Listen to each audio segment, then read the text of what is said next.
सुनो पावन ये सत्य कथा, जो मन को सुख देवे, संतानहीन को संतान मिले, निर्धन धन पाले वे। हरे कृष्ण। ओम श्री गणेशाय नमः। आप सभी को फाल्गुन कृष्ण संकष्टी चतुर्थी की हार्दिक शुभकामनाएं। आज संकष्टी चतुर्थी के शुभ अवसर पर आप सभी सुनेंगे संकष्टी चतुर्थी के दिन सुनी जाने वाली विघ्नहर्ता भगवान गणेश और चौथ माता की कथाएं। जो भाग्यशाली होते हैं उन्हें ही ये दिव्य कथा सुनने का सौभाग्य प्राप्त होता है। गणपति बप्पा की कृपा से ये कथा मनोकामनाएं पूर्ण करने वाली मानी जाती हैं। संतानहीनों को संतान सुख, निर्धनों को धन वैभव और संकटग्रस्तों को संकटों से मुक्ति मिलती है। जो श्रद्धा और भक्ति से इस दिव्य कथा को सुनता और व्रत करता है, उसके जीवन से सभी विघ्न स्वतः ही दूर हो जाते हैं। तो आइए प्रिय श्रोताओं, भक्ति भाव और श्रद्धा के साथ आज की इन पवित्र कथाओं को सुनते हैं। सभी मिलकर एक बार फिर से प्रेम से बोलिए गणेश भगवान की जय। एक बार धर्मराज युधिष्ठिर ने भगवान श्री कृष्ण से पूछा, हे मधुसूदन, अब आप कृपया करके फाल्गुन मास कृष्ण पक्ष की संकष्टी चतुर्थी के महत्व और इस व्रत की कथा का भी वर्णन कीजिए। तब भगवान श्री कृष्ण ने धर्मराज युधिष्ठिर को जो वृतांत सुनाया, वह वृतांत एक समय देवी पार्वती जी के पूछने पर स्वयं गजानन महाराज ने उन्हें बताया था। भगवान श्री कृष्ण धर्मराज युधिष्ठिर से कहते हैं, हे युधिष्ठिर महाराज, अब मैं इस पवित्र व्रत की कथा का वृतांत सुनाता हूँ, ध्यान पूर्वक श्रवण करो। एक बार देवी पार्वती जी ने विघ्नहर्ता भगवान गणेश जी से पूछा, हे गजानन, फाल्गुन कृष्ण चतुर्थी को गणेश जी की पूजा कैसे करनी चाहिए? इस महीने में किस नाम से पूजन होता है और आहार में क्या ग्रहण करना चाहिए? तब गणेश जी ने कहा, हे माता, फाल्गुन चतुर्थी को हेरंब चतुर्थी के नाम से गणेश जी की पूजा करनी चाहिए। पूजा का विधान पहले बताई गई विधि के अनुसार ही करना चाहिए।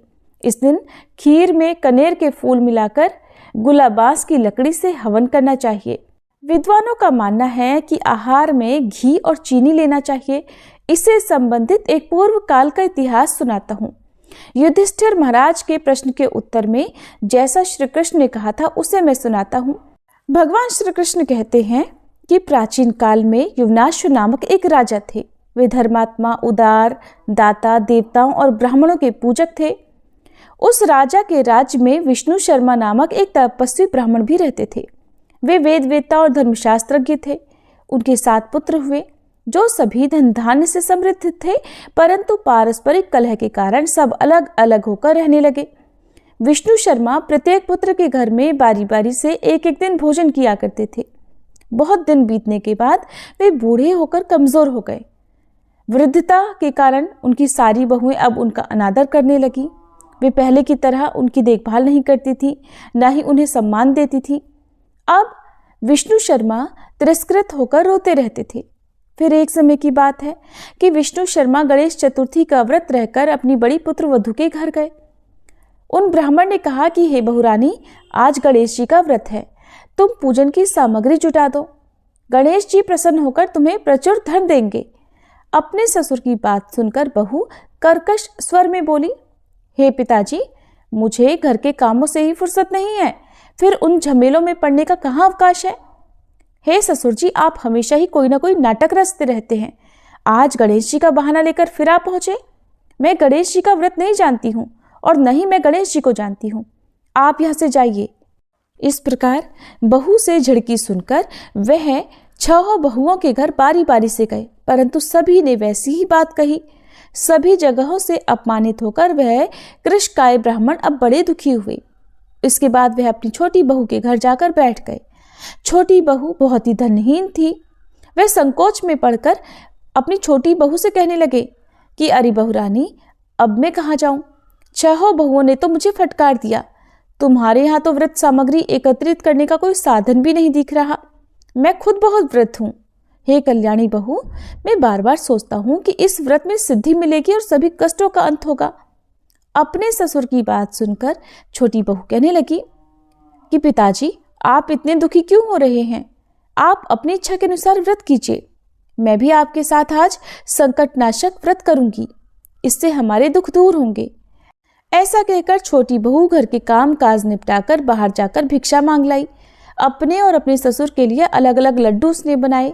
चंदन, फूल, धूप, अक्षत, फल, दीप, नैवेद्य और तांबूल उसने सब अलग अलग करके ससुर के साथ गणेश जी का पूजन किया। पूजन के बाद उसने अपने ससुर को सम्मान पूर्वक भोजन कराया। भोजन के अभाव में स्वयं कुछ भी ना खाकर वह निराहार रही। भगवान गणेश कहते हैं, हे देवी, अर्धरात्रि के बाद उसके ससुर विष्णु शर्मा को कै दस्त होने लगे, जिससे उसके दोनों पैरों पर छींटे पड़ गए। उसने ससुर के पैर धुलाकर शरीर पोंछा। अब वह दुख करने लगी कि मुझ हतभागिनी के कारण आपकी ऐसी दशा क्यों हुई। हे पिताजी, रात को अब मैं कहाँ जाऊं? मुझे अब आप ही कोई उपाय बतलाइए। रात भर विलाप करते रहने के कारण अनजाने में उसका जागरण भी हो गया और फिर सुबह हुई। छोटी बहू ने सुबह उठकर क्या देखा कि उसके घर में तो हीरे, मोती और मणियों का ढेर पड़ा हुआ है, जिससे उसका पूरा घर प्रकाशित हो रहा था। अब उसके ससुर के कै दस्त भी बंद हो चुके थे। आश्चर्य में पड़कर वह अपने ससुर से पूछने लगी कि पिताजी, ये क्या बात है? ये संपत्ति किसकी है? अरे, इतना मणि, मूंगा आदि हमारे घर में कहाँ से आ गए? पिताजी, क्या कोई हम लोगों को चोरी में फंसाने के उद्देश्य से तो घर में नहीं डाल गया है? बहू की बात सुनकर ब्राह्मण कहने लगा, हे कल्याणी, ये सब तुम्हारी श्रद्धा का फल है। तुम्हारी भक्ति से गणेश जी तुम पर प्रसन्न हुए हैं और इस व्रत के प्रभाव से ही गणेश जी ने तुम्हें इतनी सारी संपत्ति दी है। बहू कहने लगी, पिताजी, आप तो धन्य हैं। आपकी कृपा से ही गणेश जी प्रसन्न हुए हैं। मेरी दरिद्रता दूर हुई, घर में अतुल संपत्ति आई और आपकी कृपा से मैं भी धन्य हो गई। इस प्रकार ससुर से वह बहू बार बार कहने लगी। अब तो छोटी बहू के घर में अपार संपत्ति देखकर बाकी सभी बहुओं के क्रोध की सीमा नहीं रही। उन्होंने कहा कि बूढ़े, अपने संपूर्ण संचित धन को तुमने छोटी बहू को दे डाला है।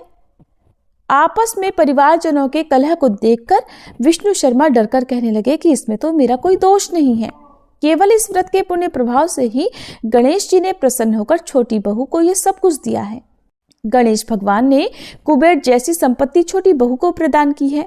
हे बहुओं, मैंने पहले तुम्हारे ही घर जाकर व्रत के अनुष्ठान का अनुरोध किया था, परंतु तुम सभी ने मुझे दुत्कार दिया और छोटी बहू ने भिक्षा मांगकर पूजन सामग्री जुटाई। इसके करने से ही गणेश जी ने प्रसन्न होकर इसको संपत्ति प्रदान की है। भगवान गणेश जी आगे देवी पार्वती से कहते हैं, हे माते, उस ब्राह्मण के 6 पुत्र दरिद्र, रोगी और दुखी हो गए। केवल छोटा पुत्र ही इंद्र के समान भाग्यशाली बन गया। अब तो वे 6 आपस में होड़ करते हुए फाल्गुन कृष्ण गणेश चतुर्थी का व्रत करने लगे और इस व्रत के पुण्य प्रताप से वे सब भी धीरे धीरे धनवान बनते गए। इस प्रकार दूसरे लोग भी जो इस व्रत को करेंगे, उनका घर भी धन धान्य से भरा पूरा रहेगा। भगवान श्री कृष्ण धर्मराज युधिष्ठिर से कहते हैं, हे पुरुषोत्तम युधिष्ठिर, गणेश चतुर्थी व्रत के प्रभाव से राज्य की कामना करने वाले को राज्य की प्राप्ति होती है। इसलिए हे राजन, अब आप भी इस व्रत को शीघ्र ही कीजिए। फलस्वरूप आप सभी कष्टों से छूटकर राज्य का सुखोपभोग करने लगेंगे। तब श्री कृष्ण जी के मुख से इस पवित्र कथा को सुनकर युधिष्ठिर महाराज बहुत प्रसन्न हुए और व्रत करके गणेश जी की कृपा से वे अखंड राज्य के अधिकारी हुए। फाल्गुन कृष्ण पक्ष संकष्टी चतुर्थी व्रत कथा समाप्त। सब मिलकर प्रेम से बोलिए गणेश भगवान की जय। चतुर्थी तिथि के दिन विघ्नहर्ता भगवान गणेश जी की पूजा करने के साथ साथ चौथ माता की पूजा करके कथा भी कही और सुनी जाती है। अब सुनिए 12 महीने सुनी जाने वाली चौथ माता की कहानी। एक बार एक नगर में एक बूढ़ी माँ रहती थी। वो अपने बेटे को हर संकट से बचाने के लिए 12 महीनों की चौथ का व्रत करती थी। हर चौथ को पंसारी से थोड़ा सा गुड़ और घी लेकर 4 लड्डू बनाती, एक बेटे को देती, एक से पूजा करती, एक हथकार के लिए निकालती और एक चंद्रमा उगने पर खुद खा लेती थी। एक बार उसका बेटा ताई से मिलने गया। उस दिन चौथ का दिन था। ताई ने भी व्रत रखा था। उसने ताई से पूछा कि माँ तो 12 चौथ करती है। तब ताई बोली, तेरी माँ तेरी कमाई से तरमाल खाने के लिए 12 चौथ करती है। तू परदेश जाए तो वो एक भी चौथ नहीं करेगी। लड़के को लगा ताई सच कह रही है। घर आकर उसने अपनी माँ से कहा, माँ, मैं परदेश जा रहा हूँ, यहाँ तू मेरी कमाई खाने पीने में ही उड़ा देती है। माँ ने समझाकर रोकना चाहा, पर बेटा नहीं माना। माँ ने उसे साथ ले जाने के लिए चौथ माता के आंखें दिए और कहा, मुसीबत में ये आंखें तेरी सहायता करेंगे। तब वह बेटा आंखें लेकर रवाना हो गया। घूमते हुए एक दूसरे नगर में जा पहुंचा। उसने देखा एक बूढ़ी माँ रोती जा रही थी और पुआ बनाते जा रही थी। उसने कारण पूछा तो बूढ़ी माँ ने कहा, बेटा, इस नगर की पहाड़ी पर एक दैत्य रहता है।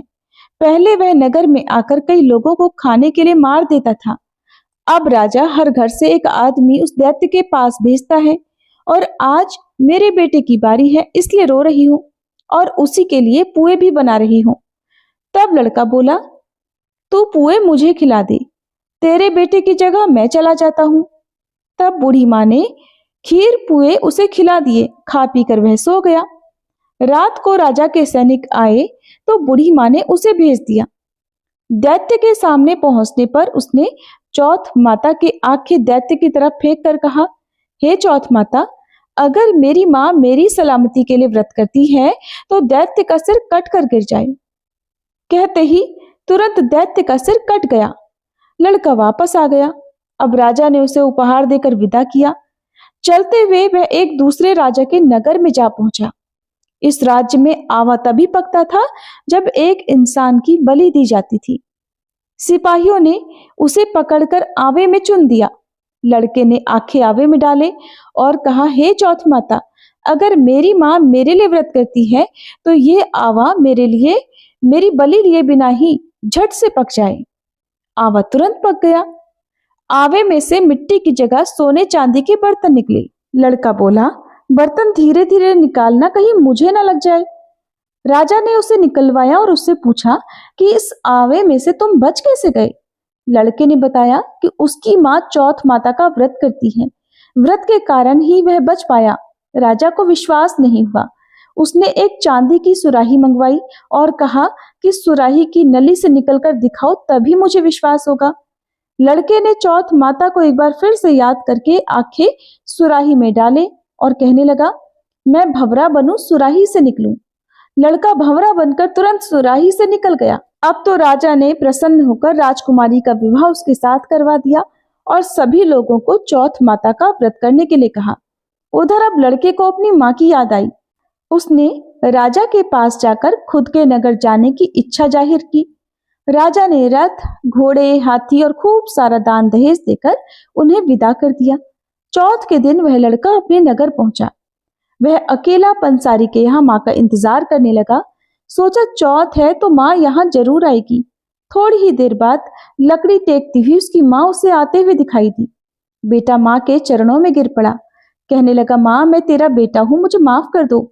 माँ ने उसे उठाकर गले लगा लिया। अब तो लोग चौथ माता की जय जयकार करने लगे। उस नगर के अब सभी लोग चौथ माता का व्रत करने लगे। हे चौथ माता, जैसे बूढ़ी माँ और उसके बेटे की सहायता आपने की, वैसे ही हम सब की भी करना। कहानी कहने और सुनने वाले पर भी कृपा करना। प्रेम से बोलो चौथ माता की जय। श्री गणेश की जय। सर्व देवी देवताओं की जय। ओम गणेश।